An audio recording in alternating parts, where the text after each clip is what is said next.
ನಮಸ್ಕಾರ ಬಂಧುಗಳೇ. ವಿಘ್ನಗಳನ್ನು ನಿವಾರಿಸುವ ವಿಘ್ನ ವಿನಾಶಕ, ಬುದ್ಧಿ ಮತ್ತು ಜ್ಞಾನದ ಅಧಿಪತಿ, ಭಕ್ತರ ಸಂಕಷ್ಟಗಳನ್ನು ದೂರ ಮಾಡುವ ಕರುಣಾಮಯ ಶ್ರೀ ಗಣಪತಿ ಬಪ್ಪನಿಗೆ ನಮೋ ನಮಃ.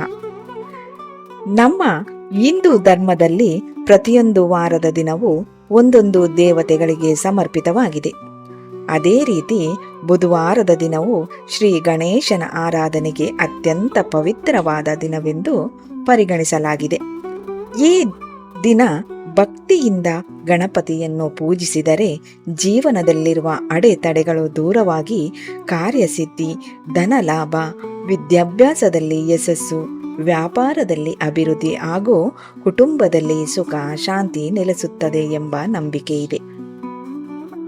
ಹಾಗಾದರೆ ಬುಧವಾರದಂದು ಮಹಾಗಣಪತಿಯನ್ನು ಹೇಗೆ ಪೂಜಿಸಬೇಕು, ಯಾವ ವಸ್ತುಗಳನ್ನು ಅರ್ಪಿಸಿದರೆ ಗಣಪತಿ ಬೇಗ ಪ್ರಸನ್ನನಾಗುತ್ತಾನೆ, ಯಾವ ರೀತಿಯ ಫಲಗಳು ದೊರೆಯುತ್ತವೆ ಎಂಬುದನ್ನು ಇಂದಿನ ಈ ವಿಡಿಯೋದಲ್ಲಿ ಸಂಪೂರ್ಣವಾಗಿ ತಿಳಿದುಕೊಳ್ಳೋಣ.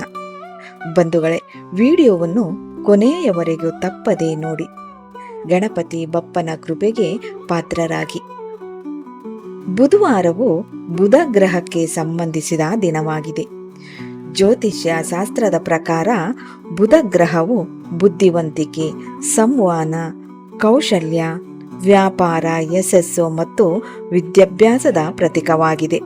ಶ್ರೀ ಗಣೇಶನು ಸಹ ಬುದ್ಧಿ ಮತ್ತು ಜ್ಞಾನದ ಅಧಿಪತಿಯಾಗಿರುವುದರಿಂದ ಬುಧವಾರದಂದು ಗಣೇಶನ ಆರಾಧನೆ ಮಾಡುವುದರಿಂದ ವಿಶೇಷ ಪುಣ್ಯ ಲಭಿಸುತ್ತದೆ ಎಂದು ಶಾಸ್ತ್ರಗಳು ಹೇಳುತ್ತವೆ. ಯಾರ ಜೀವನದಲ್ಲಿ ಕೆಲಸಗಳು ಆಗದೆ ನಿಂತಿದ್ದರೆ, ವಿವಾಹ ವಿಳಂಬವಾಗುತ್ತಿದ್ದರೆ, ಸಾಲದ ಸಮಸ್ಯೆ ಕಾಡುತ್ತಿದ್ದರೆ, ವ್ಯಾಪಾರದಲ್ಲಿ ನಷ್ಟ ಎದುರಾಗುತ್ತಿದ್ದರೆ ಅಥವಾ ಮನೆಯಲ್ಲಿ ಸದಾ ಅಶಾಂತಿ ಇದ್ದರೆ ಬುಧವಾರದಂದು ಗಣಪತಿ ಪೂಜೆ ಮಾಡುವುದರಿಂದ ಆ ಸಮಸ್ಯೆಗಳು ಕ್ರಮೇಣ ದೂರವಾಗುತ್ತವೆ. ಬುಧವಾರ ಬೆಳಗ್ಗೆ ಬೇಗ ಎದ್ದು ಸ್ನಾನ ಮಾಡಿ ಶುಭ್ರವಾದ ಬಟ್ಟೆ ಧರಿಸಬೇಕು. ನಂತರ ಮನೆಯ ಪೂಜಾ ಕೋಣೆಯನ್ನು ಸ್ವಚ್ಛಗೊಳಿಸಿ ಗಣಪತಿಯ ವಿಗ್ರಹ ಅಥವಾ ಚಿತ್ರವನ್ನು ಅಲಂಕರಿಸಿ, ಸಾಧ್ಯವಾದರೆ ಕೆಂಪು ಅಥವಾ ಹಳದಿ ಬಣ್ಣದ ಹೂಗಳಿಂದ ಅಲಂಕಾರ ಮಾಡುವುದು ಉತ್ತಮ. ನಂತರ ದೀಪ ಹಚ್ಚಿ ಗಣಪತಿಯನ್ನು ಧ್ಯಾನಿಸುತ್ತಾ ಈ ರೀತಿ ಪ್ರಾರ್ಥನೆ ಮಾಡಬೇಕು. ಓಂ ಶ್ರೀ ಮಹಾಗಣಪತಿಯೇ ನಮಃ. ಈ ಮಂತ್ರವನ್ನು ಕನಿಷ್ಠ 21 ಬಾರಿ ಅಥವಾ 108 ಬಾರಿ ಜಪಿಸಿದರೆ ಅತ್ಯುತ್ತಮ ಫಲ ದೊರೆಯುತ್ತದೆ. ಬಂಧುಗಳೇ, ಗಣೇಶನಿಗೆ ಅತ್ಯಂತ ಪ್ರಿಯವಾದ ವಸ್ತುಗಳಲ್ಲಿ ಮೊದಲನೆಯದು ದೂರ್ವ. ದೂರ್ವ ಎಂದರೆ ಹಸಿರಾಗಿರುವ ಗರಿಕೆ ಹುಲ್ಲು. ಧಾರ್ಮಿಕ ಗ್ರಂಥಗಳ ಪ್ರಕಾರ ಗಣಪತಿಗೆ ದೂರ್ವವನ್ನು ಅರ್ಪಿಸಿದರೆ ಆತನು ಬಹುಬೇಗ ಪ್ರಸನ್ನನಾಗುತ್ತಾನೆ. ಒಮ್ಮೆ ಅಲನಾಸುರ ಎಂಬ ರಾಕ್ಷಸನು ಲೋಕಗಳನ್ನು ಕಾಡುತ್ತಿದ್ದಾಗ ಗಣಪತಿ ಅವನನ್ನು ಸಂಹರಿಸಿದನು. ಆದರೆ ಆ ನಂತರ ಗಣಪತಿಯ ದೇಹದಲ್ಲಿ ಭಾರೀ ಉಷ್ಣತೆ ಉಂಟಾಯಿತು. ಆ ಸಮಯದಲ್ಲಿ ಋಷಿಗಳು ದೂರ್ವವನ್ನು ಅರ್ಪಿಸಿದಾಗ ಆ ಉಷ್ಣತೆ ಶಮನವಾಯಿತು ಎಂದು ಪುರಾಣಗಳಲ್ಲಿ ಉಲ್ಲೇಖಿಸಲಾಗಿದೆ. ಆ ಕಾರಣದಿಂದ ಗಣಪತಿಗೆ ದೂರ್ವ ಅತ್ಯಂತ ಪ್ರಿಯವಾದದ್ದು. ಬುಧವಾರದಂದು 21 ದೂರ್ವಗಳನ್ನು ಗಣಪತಿಯ ತಲೆಯ ಮೇಲೆ ಅರ್ಪಿಸಿದರೆ ಜೀವನದ ಕಷ್ಟಗಳು ದೂರವಾಗುತ್ತವೆ. ದೂರ್ವ ಅರ್ಪಿಸುವಾಗ ಈ ಮಂತ್ರವನ್ನು ಜಪಿಸಬೇಕು. ಓಂ ಗಂ ಗಣಪತಿಯೇ ನಮಃ. ದೂರ್ವ ಅರ್ಪಿಸುವುದರಿಂದ ವಿಘ್ನಗಳು ನಿವಾರಣೆಯಾಗುತ್ತದೆ, ಮನೋಕಾಮನೆಗಳು ನೆರವೇರುತ್ತವೆ, ಆರೋಗ್ಯ ಸುಧಾರಿಸುತ್ತದೆ, ಕುಟುಂಬದಲ್ಲಿ ಶಾಂತಿ ನೆಲೆಸುತ್ತದೆ, ಸಾಲದ ಸಮಸ್ಯೆಗಳು ಕಡಿಮೆಯಾಗುತ್ತದೆ. ಎರಡನೆಯದಾಗಿ ಶಮಿ ಎಲೆಗಳು. ಬುಧವಾರದಂದು ಗಣಪತಿಗೆ ಅರ್ಪಿಸಬೇಕಾದ ಎರಡನೆಯ ಮಹತ್ವದ ವಸ್ತು ಶಮಿ ಎಲೆ. ಶಮಿ ಮರವನ್ನು ಹಿಂದೂ ಧರ್ಮದಲ್ಲಿ ಅತ್ಯಂತ ಪವಿತ್ರವೆಂದು ಪರಿಗಣಿಸಲಾಗಿದೆ. ಪುರಾಣಗಳ ಪ್ರಕಾರ ಶ್ರೀರಾಮನು ರಾವಣನ ವಿರುದ್ಧ ಯುದ್ಧಕ್ಕೆ ತೆರಳುವ ಮೊದಲು ಶಮಿ ಮರವನ್ನು ಪೂಜಿಸಿದ್ದನೆಂದು ಹೇಳಲಾಗುತ್ತದೆ.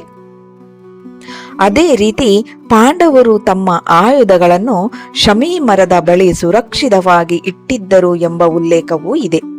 ಆದ್ದರಿಂದ ಶಮಿ ಮರವು ವಿಜಯದ ಸಂಕೇತವಾಗಿದೆ. ಬುಧವಾರದಂದು ಗಣಪತಿಗೆ ಶಮಿ ಎಲೆಗಳನ್ನು ಅರ್ಪಿಸಿದರೆ ಶತ್ರು ಭಯ ನಿವಾರಣೆ, ಉದ್ಯೋಗದಲ್ಲಿ ಪ್ರಗತಿ ದೊರೆಯುತ್ತದೆ, ವ್ಯಾಪಾರದಲ್ಲಿ ಯಶಸ್ಸು ಸಿಗುತ್ತದೆ, ಜೀವನದಲ್ಲಿ ಜಯ ಲಭಿಸುತ್ತದೆ. ಗಣಪತಿಯ ಪೂಜೆಯಲ್ಲಿ ಶಮಿ ಎಲೆಗಳಿಗೆ ವಿಶೇಷ ಸ್ಥಾನವಿದೆ. ಭಕ್ತಿಯಿಂದ ಶಮಿ ಎಲೆಗಳನ್ನು ಅರ್ಪಿಸಿದರೆ ಗಣೇಶನ ಕೃಪೆ ಸದಾ ನಮ್ಮ ಮೇಲೆ ಇರುತ್ತದೆ. ಮೂರನೆಯದಾಗಿ ಅಕ್ಷತೆ. ಗಣಪತಿಗೆ ಅರ್ಪಿಸಬೇಕಾದದ್ದು ಅಕ್ಷತೆ. ಅಕ್ಷತೆ ಎಂದರೆ ಮುರಿಯದ ಅಕ್ಕಿ. ಪೂಜೆಯಲ್ಲಿ ಅಕ್ಷತೆಗೆ ಅತ್ಯಂತ ಮಹತ್ವವಿದೆ.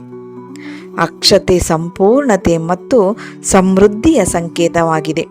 ಯಾವುದೇ ಪೂಜೆ ಅಕ್ಷತೆ ಇಲ್ಲದೆ ಸಂಪೂರ್ಣವಾಗುವುದಿಲ್ಲ ಎಂದು ಶಾಸ್ತ್ರಗಳು ಹೇಳುತ್ತದೆ. ಗಣಪತಿಗೆ ಅಕ್ಷತೆ ಅರ್ಪಿಸುವಾಗ ಮನಸ್ಸಿನಲ್ಲಿ ತಮ್ಮ ಇಷ್ಟಾರ್ಥಗಳನ್ನು ಸಂಕಲ್ಪ ಮಾಡಿಕೊಳ್ಳಬೇಕು. ಅಕ್ಷತೆ ಅರ್ಪಿಸುವುದರಿಂದ ಧನಲಾಭ ಉಂಟಾಗುತ್ತದೆ, ಕುಟುಂಬದಲ್ಲಿ ಐಶ್ವರ್ಯ ಹೆಚ್ಚುತ್ತದೆ, ಶುಭ ಕಾರ್ಯಗಳು ನೆರವೇರುತ್ತವೆ, ಜೀವನದಲ್ಲಿ ಸ್ಥಿರತೆ ದೊರೆಯುತ್ತದೆ. ಅಕ್ಷತೆಯ ಪ್ರತಿಯೊಂದು ಕಣವು ಭಕ್ತರ ಆಶಯಗಳನ್ನು ಗಣಪತಿಯವರೆಗೆ ತಲುಪಿಸುತ್ತದೆ ಎಂಬ ನಂಬಿಕೆ ಇದೆ. ನಾಲ್ಕನೆಯದಾಗಿ ಮೋದಕವು ಗಣಪತಿಗೆ ಅತ್ಯಂತ ಪ್ರಿಯವಾದ ನೈವೇದ್ಯವಾಗಿದೆ.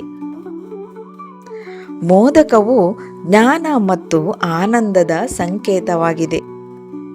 ಬುಧವಾರದಂದು ಗಣಪತಿಗೆ ಮೋದಕ ಅಥವಾ ಲಡ್ಡುಗಳನ್ನು ಅರ್ಪಿಸಿದರೆ ಆತನು ಶೀಘ್ರವಾಗಿ ಪ್ರಸನ್ನನಾಗುತ್ತಾನೆ ಎನ್ನುವ ಧಾರ್ಮಿಕ ನಂಬಿಕೆ ಹೇಳುತ್ತದೆ. ಗಣಪತಿ ಬಪ್ಪ ನಮ್ಮ ಮನೆಗೆ ಸುಖ, ಶಾಂತಿ, ಆರೋಗ್ಯ ಮತ್ತು ಸಮೃದ್ಧಿಯನ್ನು ಕರುಣಿಸುತ್ತಾನೆ. ಮೋದಕ ಅರ್ಪಿಸುವುದರಿಂದ ಮಕ್ಕಳ ವಿದ್ಯಾಭ್ಯಾಸದಲ್ಲಿ ಪ್ರಗತಿ, ಮನೆಯಲ್ಲಿ ಸಂತೋಷ, ವ್ಯಾಪಾರದಲ್ಲಿ ಅಭಿವೃದ್ಧಿ, ಆರ್ಥಿಕ ಸಮಸ್ಯೆಗಳ ನಿವಾರಣೆ ಇಂತಹ ಫಲಗಳು ದೊರೆಯುತ್ತವೆ ಎಂದು ಭಕ್ತರು ನಂಬುತ್ತಾರೆ. ಗಣಪತಿಗೆ ಕೆಂಪು ಬಣ್ಣ ಅತ್ಯಂತ ಪ್ರಿಯವಾಗಿದೆ.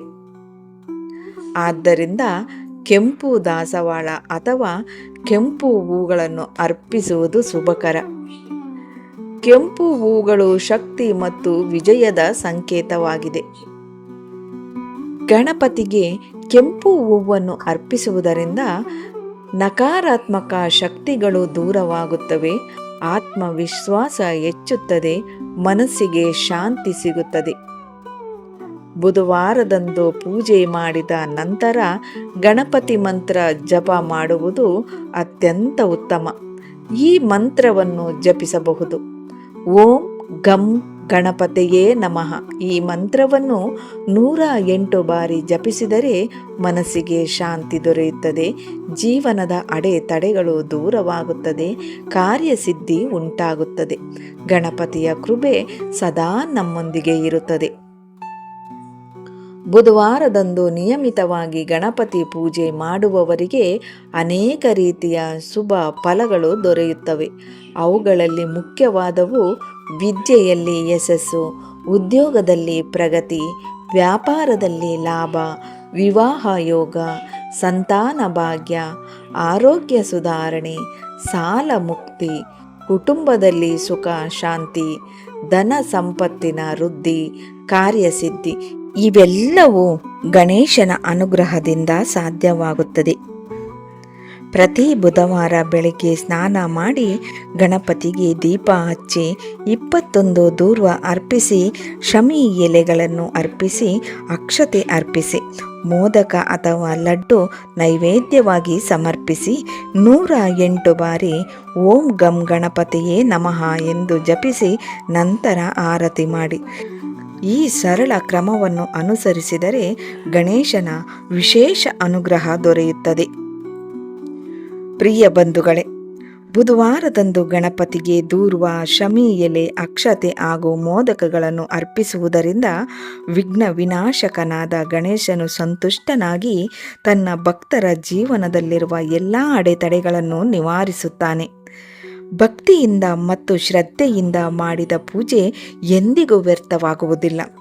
ಆದ್ದರಿಂದ ಪ್ರತಿಯೊಂದು ಬುಧವಾರವೂ ಗಣಪತಿಯನ್ನು ಸ್ಮರಿಸಿ ಅವನ ಆರಾಧನೆ ಮಾಡಿ ಅವನ ಕೃಪೆಗೆ ಪಾತ್ರರಾಗೋಣ. ವಿಘ್ನ ವಿನಾಶಕ ಶ್ರೀ ಮಹಾಗಣಪತಿ ನಿಮ್ಮ ಜೀವನದಲ್ಲಿ ಸುಖ, ಶಾಂತಿ, ಆರೋಗ್ಯ, ಐಶ್ವರ್ಯ ಮತ್ತು ಯಶಸ್ಸನ್ನು ಕರುಣಿಸಲಿ ಎಂದು ಹಾರೈಸುತ್ತೇವೆ.